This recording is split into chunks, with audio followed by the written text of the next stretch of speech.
Hello friends. Bharat Pakistan की जो जंग है अब वो पानी की हो गई है और ये जंग की शुरुआत भारत ने नहीं बल्कि पाकिस्तान ने की थी। आपको याद ही होगा 2025 में जो कायराना हमला किया था पाकिस्तान के आईएसआई के सरकार के पाले पोसे आतंकवादियों ने, नपुंसक आतंकवादियों ने, उन्होंने हमारे यहाँ पहलगाम के अंदर जो पर्यटक घूमने आए थे, जिनका कोई लेना देना नहीं है राजनीति से, जिनका कोई लेना देना नहीं है फौज से, उनको ढूंढ ढूंढ के चुन चुन के पूछा कि तुम्हारा धर्म क्या है, और जिस किसी ने बोला हिंदू, उसको पॉइंट ब्लैंक से यानी यहां से गोली मार के मार दिया और हमारी माताओं बहनों का सिंदूर उजाड़ दिया। जिसके बदले ऑपरेशन सिंदूर हुआ, चीजें हुई, आप सबको पता है, मैं दोहराऊंगा नहीं इस बात को। लेकिन जो सबसे बड़ा फैसला लिया गया उस समय, जो बहुत छोटा लगा था देखने में कि यार इससे क्या होगा, अब वो फैसला पाकिस्तान के गले की फांस बन चुकी है। अब वो फैसला ये तय कर रहा है कि पाकिस्तान किस तरीके से अपनी बर्बादी के कगार पे खड़ा है।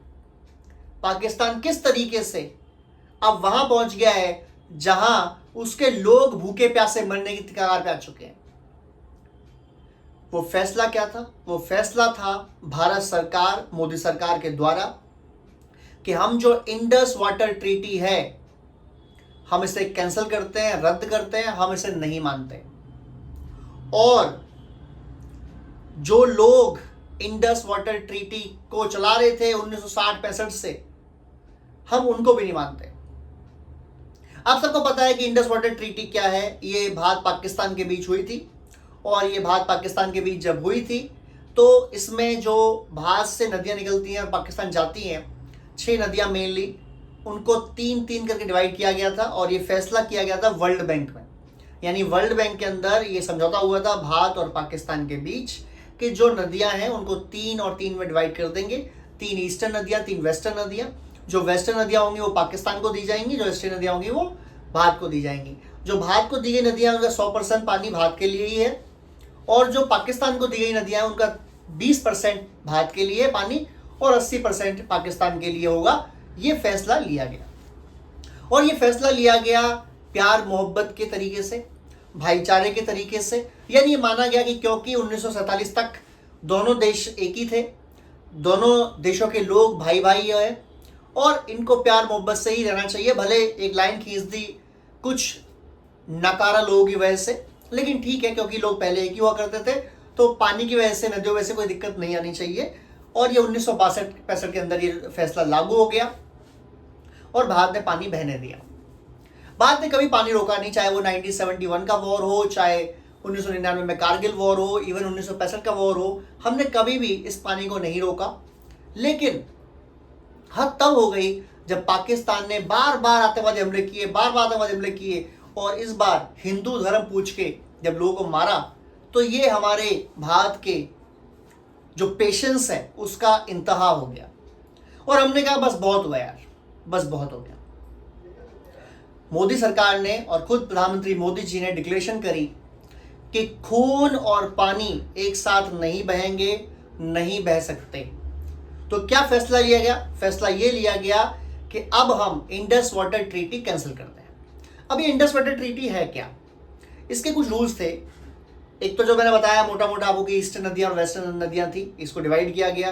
मैंने पीछे वीडियो बनाए, आप चाहें तो उनमें देख सकते हैं कि ईस्टर्न नदियां कौन सी हैं, वेस्टर्न नदियां कौन सी हैं, क्या हमारे प्रोजेक्ट चल रहे हैं, कहाँ हमारे बांध बन रहे हैं, क्या है, वो हम सब वीडियो बना चुके हैं, चाहे तो देख सकते हैं। ये आपको ऑलरेडी पता होगा, लेकिन हम आज की एनालिसिस कर रहे हैं कि इसमें वॉर कैसे होगा, कैसे पाकिस्तान भारत की वॉर हो सकती है इसमें, या हो चुकी है शुरू, इसके इफेक्ट आने बाकी हैं, या पाकिस्तान में क्या इसके इंपैक्ट होंगे। तो मोटा मोटा जो पॉइंट थे वो ये थे कि भारत अपनी नदियों का पानी यूज करेगा, पाकिस्तान को उनका पानी जाने देगा, कितना पानी नदी में है उसकी इंफॉर्मेशन पाकिस्तान के जल मंत्रालय को देगा, और कितना पानी बाढ़ में आया, कितना हम बांध में छोड़ रहे हैं, कब बांध छोड़ रहे हैं, कब बांध खोल रहे हैं, ये पूरा हमें इंफॉर्मेशन पाकिस्तान को देना पड़ता था। बांध खोलने से पहले, चीज़ें करने से पहले, सब सारी इंफॉर्मेशन हमें देनी पड़ती थी। लेकिन जैसे ही ये डील कैंसिल हुई, उसके बाद 3-4 चीज़ें शुरू हुई। पहला भारत सरकार ने शुरू किया कि जो 3 नदियां भारत के पक्ष में थी, ईस्टर्न नदियां, उनका हम 100% पानी रोकेंगे। क्योंकि इससे पहले हमने कभी पानी इस्तेमाल ही नहीं किया। हमने कहा जाने दो यार, हमने बांध में रोका, पर हमने 50, 60, 70% पानी तक बहने दिया कि कोई बात नहीं, बहन दो। एक रीज़न तो ये भी था, हमारे रिसोर्सेज नहीं थे। दूसरा ये भी था कि जो सरकार थी उनकी सोच नहीं थी कि हम पाकिस्तान का पानी रोकें। हमने कहा बहने दो, वो भी पानी वानी से अपनी खेती करें, पानी पिए, चीज़ें हो जाए, ठीक है, इट्स ओके। लेकिन पाकिस्तान जैसा नालायक देश, पाकिस्तान के जैसे घटिया लोग, अगर सारे नहीं भी हैं तो वो पाकिस्तानी जो एलीट क्लास के लोग हैं वो सारे घटिया ही हैं। वो पाकिस्तानी जो लीडरशिप है वो घटिया ही है। और उन पाकिस्तानी की वजह से जो आम पाकिस्तानी है उसको भी ये मुआवजा देना पड़ेगा, उसको भी पेन देना पड़ेगा। भारत के लोग खून बहेगा तो आपको पानी तो नहीं मिलेगा पाकिस्तानियों। अगर आपको पेन नहीं है भारत के खून बहने का तो भाड़ में जाओ, हमें फर्क नहीं पड़ता। खैर, तो पानी हमने रोकना शुरू किया, 100% पानी रोकेंगे। हमने चीज़ और करी कि हम इन नदियों को पानी डाइवर्ट करें, हम नहर बनाएं, हम इन नदियों के पानी को लिंक करें और उस पानी को प्रॉपर तरीके से डाइवर्ट करके हम पंजाब के लोगों को दें, हरियाणा के लोगों को दें, राजस्थान के लोगों को दें। हम उन लोगों को दें जो हमारे भारतीय हैं और जिन्होंने इस पानी की ज़रूरत भी है, और उनसे भारत की किसान की जो व्यवस्था है, जो पानी की नीड्स है, वो फुलफिल हो जाएंगे। आपने अक्सर सुना होगा कि गर्मियों में अक्सर लड़ाई होती थी हरियाणा पंजाब में कि पानी कम मिल रहा है, पानी कम मिल रहा है, कोई नदी का पानी रोक रहा है, कोई ऐसे, ये चीज़ें होती रहती थी। लेकिन क्या हमने इस साल ऐसी सुनी? नहीं। क्योंकि पिछले साल जब मई में फैसला लिया गया पहलगाम अटैक के बाद, उसी के बाद काम तेज कर दिया गया और पानी को रोकने की व्यवस्था बनाई गई, बांधों के गेट बंद कर दिए गए, पानी को डाइवर्ट करना शुरू किया गया और नहरों के माध्यम से वो पानी पंजाब को दिया गया, वो पानी हरियाणा को दिया गया और वो पानी आगे फॉरवर्ड करके राजस्थान तक भेजा गया। इससे क्या फ़ायदे हो रहे हैं? हमारे यहाँ लहलाती फसलें होंगी, हमारे यहाँ खेती आसान होगी, हमारे यहाँ जो राज्यों में पानी की दिक्कत होती थी वो दिक्कत नहीं होगी, और हमारा ही पानी था वो 100%। अब बात आती है उन वेस्टर्न नदियों की जो पाकिस्तान को दी गई थी। हमने उनका 20% पानी इस्तेमाल करना था, हमने वो भी कभी नहीं किया था। पर हमने कहा कि हम तुम्हें 80% पानी क्यों दें? क्योंकि तुम अगर हमारे यहाँ आके भारतीयों का, हिंदुओं का खून बहाओगे और हम तुम्हें पानी देंगे पीने के लिए, खेती करने के लिए, पागल समझा है तुम लोगों ने क्या? हमने कहा रोको, पानी जितना रोकना पॉसिबल है। तो अब भारत सरकार ने 50-60% पानी उसका भी रोक लिया और वही हरियाणा, पंजाब और राजस्थान को डाइवर्ट करना शुरू कर दिया, अपने बांधों को भरना शुरू कर दिया, ताकि जब कभी पानी की नीड हो, दिक्कतें हो, बांध के गेट खोले जाएंगे, पानी व्यवस्था पूरी होगी और पानी की कमी किसी भी नदी में नहीं होगी। इसका एक और चीज़ होगी, पाकिस्तान जैसा मुल्क जिसका 80% जो अर्थव्यवस्था है, जो जीडीपी है, वो बेस्ड है किसानी के ऊपर, वो बेस्ड है खेती के ऊपर। अगर उस देश को पानी ही नहीं मिलेगा, प्रॉपर मात्रा पानी नहीं मिलेगा, तो क्या वो खेती कर पाएंगे? नहीं कर पाएंगे। क्या उनकी फसलें उतनी उपजाऊ होंगी? नहीं हो पाएंगी।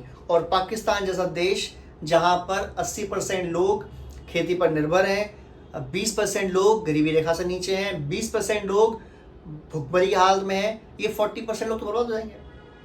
और आने वाले टाइम में, मतलब अभी से शुरू हो चुका है, आपने अगर देखा नहीं है तो आप जाएं और यूट्यूब पर चेक करें, क्योंकि पाकिस्तान के ऑफिशियल मीडिया को दिखाई ही नहीं कभी है कि जो नदियाँ वहाँ बहती हैं, चाहे झेलम हो, चाहे सिंधु हो, चाहे रावी हो, व्यास हो, इनके पानी का स्तर, जो पानी का लेवल है, वो जो हुआ करता था 1 साल पहले, आज उसमें कई नदियां तो जो 50-50 फीट ऊपर बहती थी, अब वो 10-10 फीट पे आ गई हैं, 20 फीट पे आ चुकी है, यानी 30-30 फीट पानी गायब हो गया।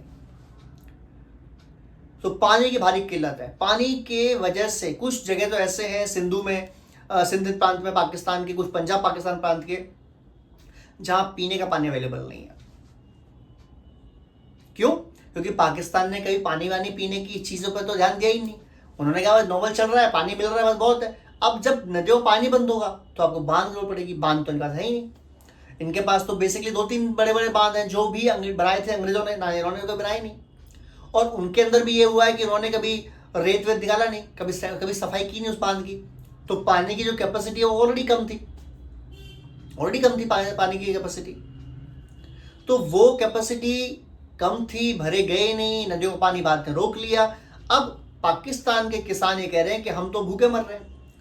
भारत कह रहा है कि अगर आप भूखे मर रहे हैं, अगर आपकी खेती पूरी नहीं हो रही, आप एक काम करिए, आप खड़े होइए, आप पाकिस्तान की सरकार के खिलाफ विद्रोह कर दीजिए और हिंदुओं के जो खून बहाया उन्होंने पहलगाम में, उसका आतंकवादियों का हिसाब कर दीजिए। हिसाब हो जाएगा, पाकिस्तान अपने आतंकवादी भेजना बंद कर देगा, पाकिस्तान यहाँ हमारे यहाँ दहशतगर्दी फैलाना बंद कर देगा। हमें कोई दिक्कत नहीं है आपका पानी आपको भेजने में, हम वापस बांध खोल देंगे, पानी चला जाएगा, कोई दिक्कत नहीं है। लेकिन अगर आप ये सोचते हैं कि भारत के अंदर हिंदू मरते रहेंगे और भारत सरकार को एक्शन नहीं लेगी, तो ऐसा नहीं होगा। वो कहावत सुनी होगी आप लोगों ने, गेहूं के साथ घुन पिसता है या घुन के साथ गेहूं पिसता है। तो वही हाल है, अगर आपके यहाँ घुन लगे हुए हैं, ये जो आपके आसिम मुनीर, शहबाज शरीफ, आपका ख्वाजा आसिफ, ऐसे ऐसे जो लीडर आप पैदा करोगे और ऐसे ऐसे लीडर अगर पाकिस्तान को लीड करेंगे, तो आई एम सॉरी टू से, फिर वो जो गेहूं है, वो जो अच्छे लोग हैं पाकिस्तान के अंदर, वो भी इन घुन के साथ पिसेंगे और आपको भी पेन झेलना पड़ेगा भारत का। भारत के अब लोग कहेंगे पाकिस्तान में कि हमारी क्या गलती है, हमने तो कुछ किया नहीं। वो पर्यटक जो पहलगाम गया था घूमने के लिए अपनी बीवी के साथ, अपने बहन के साथ, अपनी माँ के साथ, उनकी क्या गलती थी? उनकी क्या गलती थी? उन लोगों को पाकिस्तान के अंदर से पैसे देके, हथियार देके, ट्रेनिंग देके भेजा गया भारत में कि जाओ हिंदुओं का धर्म पूछे, उन्हें गोली मारो। क्या प्लान था? 3-4 प्लान थे मोटे मोटे। पहला प्लान सबसे बड़ा था कि दहशतगर्दी हो, हिंदू मुस्लिम में जो खाई है बढ़े, हिंदू मुस्लिम को मारे, मुस्लिम हिंदू को मारे और भारत में दंगे बढ़े। लेकिन भारत का जो शिक्षा व्यवस्था है, जो एजुकेशन है, वो सबको पता है कि हिंदू हो मुस्लिम हो, 1% लोग हर जगह गड़बड़ है, लेकिन उसके अलावा 99% लोग जो है उनको पता है अच्छे से कि हिंदू मुस्लिम जो भी हो है तो भारतीय, तो आपस में लड़ना नहीं है। वो उनका प्लान फेल हो गया। दूसरा प्लान क्या था? दूसरा प्लान था उनका कि जम्मू कश्मीर जो भारत का अभिन्न अंग है और पीओके जो पाकिस्तान ने जबरदस्ती कब्जा कर रखा है, जहां आजकल दंगे चल रहे हैं बाय द वे, और दंगे तो कहना गलत होगा, विद्रोह चल रहा है और बहुत पुरजोर तरीके से विद्रोह चल रहा है कि हमको भारत में जाना है। क्यों? क्योंकि भारत के अंदर जम्मू कश्मीर है, जो भारत के कंट्रोल में है फिलहाल, 2/3 जम्मू कश्मीर, उसके जो लोग हैं उनकी एजुकेशन अपर लेवल, उनकी मेडिकल हेल्थ अपर लेवल, उनकी रोड पर्यटक अपर लेवल। तो जो पीओके के लोग हैं वो कहते हैं यार बॉर्डर के उस तरफ कितनी खुशहाली है और यहाँ देखो बदहाली है, तो हमको आज़ाद होना है। और ये पाकिस्तान को पता था कि ये चीज़ हो सकती है भविष्य में, क्योंकि भारत का जम्मू कश्मीर बहुत तेज़ी से ग्रो कर रहा है। तो जब दो लोग जो साथ में रहते थे, अगर एक यहाँ पहुँच जाए ग्रो करके और एक यहाँ रह जाएगा, तो कंपेयर तो करेंगे। जब कंपेयर करेंगे, उनको ये पता है कि जो पाक अधिकृत कश्मीर है वो भारत का हिस्सा है, वो पाकिस्तान हिस्सा तो है नहीं। तो जब पाकिस्तान हिस्सा नहीं, जैसे जबरदस्ती कब्जा कर रखा है, उन्हें बोला हुआ है कि 80 मुस्लिम, तुस्सी मुस्लिम, वी आर मुस्लिम और इसलिए हमारे साथ रहो। ये मुस्लिम का चूरन या इस्लाम का चूरन तब तक चलेगा जब तक बेचारा भूखा ना मरे। अब वो देख रहा है कि जो भारत में रह गए लोग हैं वो तो अपर लेवल के पहुंच गए, उनका कंपेयर करेंगे तो 1 के बदले 100 के लेवल के आ रहे हैं, तो उनके यहाँ विद्रोह ना हो जाए, इसलिए पाकिस्तान ने ड्रामा फैलाया। इससे क्या होगा? इससे होगा ये कि जम्मू कश्मीर में जो जाने वाले लोग होंगे, जो पर्यटक होंगे, वो डरेंगे, घबराएंगे। और उनकी चाल कामयाब भी हुई। हफ्ता 10 दिन तक पर्यटक काफ़ी जाने मुश्किल हुए, कई लोगों ने कैंसिल की अपनी फ्लाइट्स। लेकिन बाद में भारत सरकार के ऊपर, आर्मी के ऊपर हमें पूरा ट्रस्ट है, हमने कहा हम जाएंगे और हमारा एरिया है, हम क्यों जाएंगे घूमने, हमारा जम्मू कश्मीर हम जाएंगे।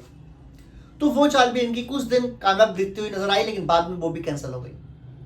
क्योंकि कश्मीर के जो आम व्यापारी हैं उन्होंने पुरजोर विद्रोह किया, पुरजोर बोला कि पाकिस्तान के खिलाफ हम लड़ेंगे, और क्योंकि ये जो घूमने आए हैं ये हमारे मेहमान हैं, हमारे दोस्त हैं, हमारे भाई हैं, अगर ये नहीं आएंगे तो हमारे खाना कौन देगा, हमारे यहाँ देखने कौन आएगा, ये हमारी रोजी रोटी चलाते हैं, हमारे मेहमान हैं।